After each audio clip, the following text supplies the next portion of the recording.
दोस्तों सुबह के 10 बजे के आसपास का वक्त होता है। मंजू अपने भाई जो है रवि के साथ खेत में जो है चारा काटने के लिए जाती है। जब ये भाई बहन दोनों खेत में चारा काट रहे होते हैं तो कहीं से जो है एक कीड़ा मंजू के ब्लाउज में घुस जाता है। क्योंकि अब खेतों में तमाम जो है तरह तरह के कीड़े मकोड़े होते ही हैं, तो लेकिन जो मंजू थी वह डर जाती है, बिल्कुल घबरा जाती है और जल्दीबाजी में जो है अपने ऊपर से एक एक करके सारे कपड़े अपने बदन से हटाना शुरू कर देती है।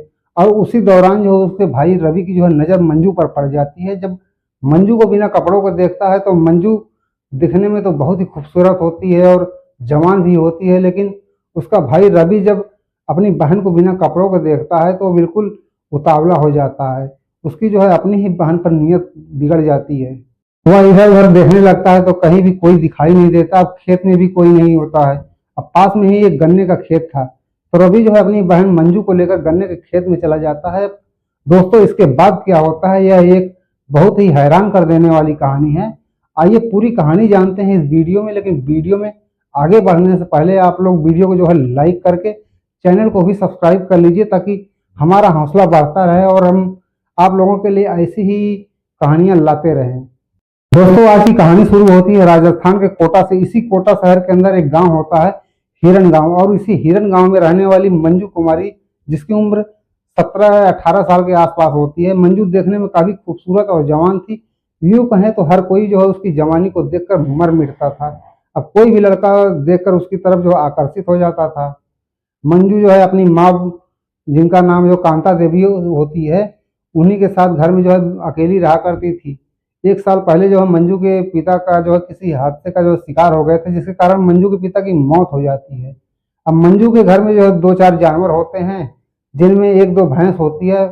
अब मंजू और मंजू की जो माँ कांता होती हैं, हर रोज जो है उन भैंसों के लिए खेत में चारा लेने के लिए जाया करती थी, और फिर चारा काटने के बाद घर वापस लौट कर आया करती थी। उन भैंसों को जो है चारा पानी करती थी, और उनमें से जो है दूध निकलता था, तो उस दूध को ये लोग बाजार में बेचकर कुछ थोड़े बहुत पैसे आ जाया करते थे, जिससे इनके घर का जो है गुजारा होता था। अब सब कुछ जो है अच्छे से अब ठीक ठाक चल रहा होता है। मंजू भी एक अब संस्कारी लड़की होती है, अपनी माँ का भय जो है ख्याल रखती है।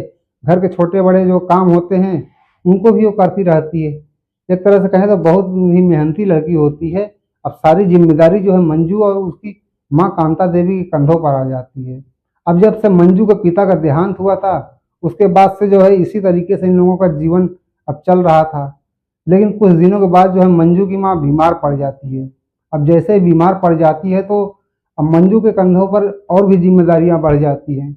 अब वह सारा दिन जो है घर पर काज किया करती थी, पशुओं के लिए खेत से जो है चारा भी लाया करती थी। अब इसी दौरान एक दिन जो है कांता देवी सोचती हैं कि यार अकेली जवान बेटी है और युग जमाना बहुत खराब है, और ये अकेले ही खेत में चली जाती है, कहीं कोई अगर ऊंच नीच न हो जाए, अगर ऐसा कुछ हो गया तो गांव में हमारी बहुत बदनामी हो जाएगी और हम माँ बेटी जो है कहीं मुंह दिखाने के लायक ही नहीं रहेंगे। अब इस दौरान वह एक लड़के के पास फोन करती हैं, जो कि मंजू का चचेरा भाई होता है। उसका जो है नाम रवि होता है। उससे कहती हैं कि बेटा रवि, जब से मैं बीमार पड़ी हूँ तब से तुम्हारी बहन बहुत अकेली हो गई है, और इसको अकेले ही अब बाहर खेत वगैरह में जाना पड़ता है। अब इस समय युग जमाना तो बहुत खराब है, मुझे हमेशा डर लगा रहता है कहीं कोई अनहोनी न हो जाए इसके साथ। अगर कोई ऊंच नीच हो गई तो मैं किसी काम की नहीं रहूंगी। तुम ऐसा करो कि अपने माता पिता से कहकर जो है मेरे घर पर 8-10 दिनों के लिए आ जाओ। जब तक मैं ठीक हो जाऊंगी फिर यहाँ से तुम चले जाना। अब रवि भी 19-20 साल का एकदम हैंडसम नौजवान खूबसूरत लड़का था, जो कि मंजू के चाचा का ही लड़का होता है। अब रवि अपने माता पिता से पूछकर अब मंजू के घर पर आ जाता है और साथ में ही रहने लगता है। अब कांता देवी से कहने लगता है कि चाची कोई बात नहीं है, घर पर मैं आ गया हूँ, अब मैं जो है सब कुछ संभाल लूंगा, तुम बस अपनी सेहत का ख्याल रखो। और इस तरह से जो है अब रवि होता है अपनी बहन मंजू के साथ अब खेत में हर रोज चारा लेने के लिए चला जाया करता था। अब 3 दिन तक तो ऐसे ही बीत जाता है। उसका भाई मंजू के साथ में हर रोज खेत में जाया करता था और चारा काट कर मंजू के साथ खेत से लौट आया करता था। अब जैसे ही चौथा दिन आता है तो सुबह के 10 बजे के आसपास का वक्त होता है। मंजू अपने भाई रवि के साथ जो है खेत में आती है चारा काटने के लिए। अब दोस्तों भाई बहन बातें करते हुए हंसते मुस्कुराते हुए खेत में आ जाते हैं और फिर इसके बाद चारा काटने लगते हैं। अब जैसे ही दोनों चारा काट रहे होते थे तभी जो है मंजू के ब्लाउज में जो है कहीं से कोई कीड़ा घुस जाता है। और जैसे ही कीड़ा घुसता है तो उसको काफ़ी जो है परेशानी होती है, वो कीड़ा उसको काट भी लेता है। और मंजू जो है बिल्कुल डर जाती है, घबराहट के मारे जो है मंजू उसी समय अब चारा काटना छोड़ देती है और अपना ब्लाउज यानी कि अपने ऊपर जो भी कपड़े पहने होती है उन्हें एक एक करके उतारने लगती है। लेकिन जब मंजू अपने कपड़े उतार रही थी, रवि उसे बहुत ही गौर से देखने लगता है। अब जैसे ही अपने बदन से वो सारे कपड़े उतार कर फेंक देती है तो शर्म के मारे वह अपने दोनों हाथों से छाती को जो ढकने का प्रयास करती है। लेकिन रवि जो है अपनी नजरें गड़ाए हुए मंजू की जवानी को निहारता रहता है, देखता रहता है। अब मंजू भी जवान हो चुकी थी, बहुत ही खूबसूरत थी। और उसके बाद रवि जब उसको ऐसी स्थिति में देख लेता है तो रवि के मन में अब गलत गलत ख्याल आने लगता है। और उसके बाद रवि सोचने पर मजबूर हो जाता है। अब देखता है कि अभी खेत में भी कोई नहीं है, तो क्यों ना इस बात का कुछ फायदा ही उठा लिया जाए। और इस तरह से जो रवि जो है अपनी ही बहन मंजू के साथ जो है छेड़खानी शुरू कर देता है। अब उसकी बहन जो है इस बात का विरोध करती है, लेकिन अब रवि पर तो जैसे मानो हवस का भूत ही सवार हो गया था। अब देखता है कि पास में ही गन्ने का खेत है, तो रवि जो है अपनी बहन को जबरदस्ती उठा करके मंजू को घसीटते हुए उस गन्ने के खेत में ले जाता है। खेत में ले जाने के बाद उसके साथ जो है वह दुष्कर्म करने लगता है, उसके साथ गलत जो है अब रिश्ते कायम करने लगता है। रवि तब तक उसके साथ मुंह काला करता रहता है जब तक कि उसको पूरी तरीके से जब संतुष्टि नहीं मिल जाती। अब इस दरमियान वो जो 2-3 बार उसके साथ जबरदस्ती करता है और यह सब काम करने के बाद जो है खेत से बाहर निकल जाता है और अपनी बहन मंजू को जो है धमकी भी देता है। उसको कहता है कि अगर चाची से तुमने जो है कुछ भी बताया तो मैं तुम्हें तो जान से मार ही दूंगा, साथ में तुम्हारी माँ को भी जान से मार दूंगा। और इस तरह से जो मंजू अब घबरा जाती है, बिल्कुल डर जाती है, सहम जाती है। उसके बाद वहां से उठती है और अपने कपड़े वगैरह पहनती है। इसके बाद यहाँ से दोनों चारा लेकर घर पर आ जाते हैं। लेकिन मंजू जो है अपनी माँ को इस बारे में कोई बात नहीं बताती है कि ऐसा ऐसा मेरे साथ हुआ है। और इस तरह से जो है रवि की और भी हिम्मत अब बढ़ती चली गई। अब मंजू और साथ में उसका चचेरा भाई अब हर दिन खेत में आते थे। अब जब भी खेत में कोई नहीं होता था तो मंजू के साथ रवि अपना मुंह काला किया करता था। अब दोस्तों यह खेल लगभग 5-6 दिनों तक चलता रहा। एक दिन जो मंजू सोचती है कि अगर यह यहाँ पर रहेगा तो हर रोज यह मेरे साथ जबरदस्ती किया करेगा। अब मंजू जो है इस सबसे जो है तंग आ चुकी थी। अब एक दिन शाम के जो है 7 बजे का आसपास का जो है वक्त होता है, उसका भाई जो है रवि किसी जरूरी काम से बाहर चला जाता है। तभी मंजू जो है अपनी माँ कांता देवी से बातचीत करने लगती है और बातों ही बातों में वो अपनी माँ का जो है कंधा पकड़कर रोना शुरू कर देती है, गिड़गिड़ाना शुरू कर देती है। तो कांता देवी उसको पुचकारते हुए पूछने लगती हैं कि बेटा आखिर ऐसी क्या बात है, क्यों रो रही है। इसके बाद जो मंजू होती है वो अपनी माँ से कहने लगती है कि रवि जो है हर रोज खेत में जाने के बाद मेरे साथ गलत काम करता है, अपना मुंह जो है काला किया करता है मेरे साथ।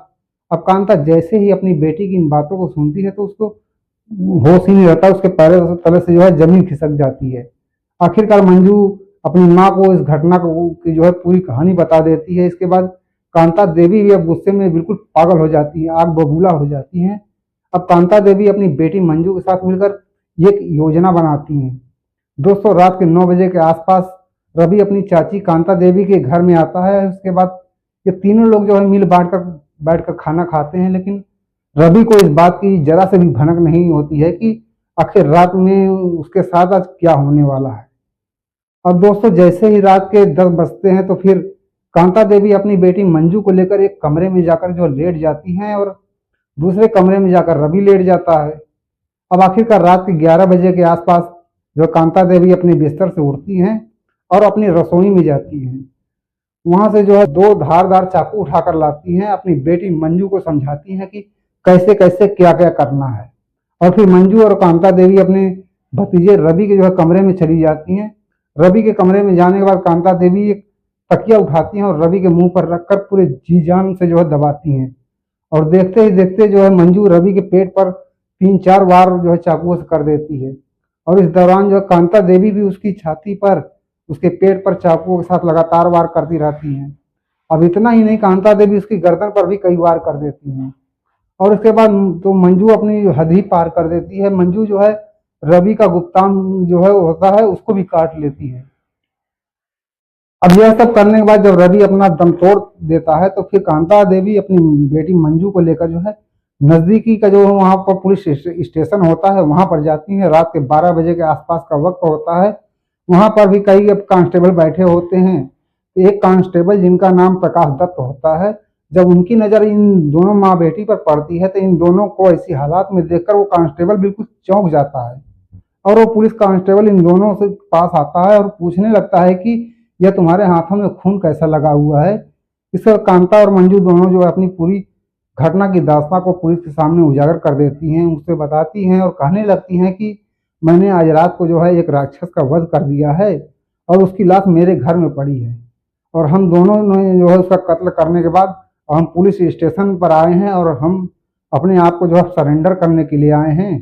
फिर पुलिस जो है दोनों को लेकर के घर पर जाती है तो देखती है कि वाकई में वहां पर रवि की जो है लाश पड़ी होती है।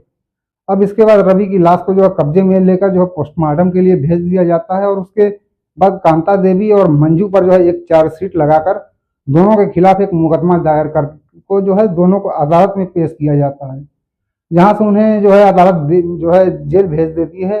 और दोस्तों इस पूरे घटनाक्रम में जो है कांता देवी और मंजू ने जो है रवि के कत्ल करके जो किया वो सही किया था या गलत किया था, कमेंट में जो है अपनी राय जरूर दें। तो दोस्तों यह रही आज की कहानी, आपको कैसी लगी कमेंट करके जरूर बताएं। अगर अच्छी लगी हो तो वीडियो को लाइक करके चैनल को भी सब्सक्राइब कर लीजिए। तो दोस्तों फिर मिलेंगे ऐसी ही वीडियो के साथ, तब तक के लिए जो है अपना ख्याल रखना दोस्तों। जय हिंद।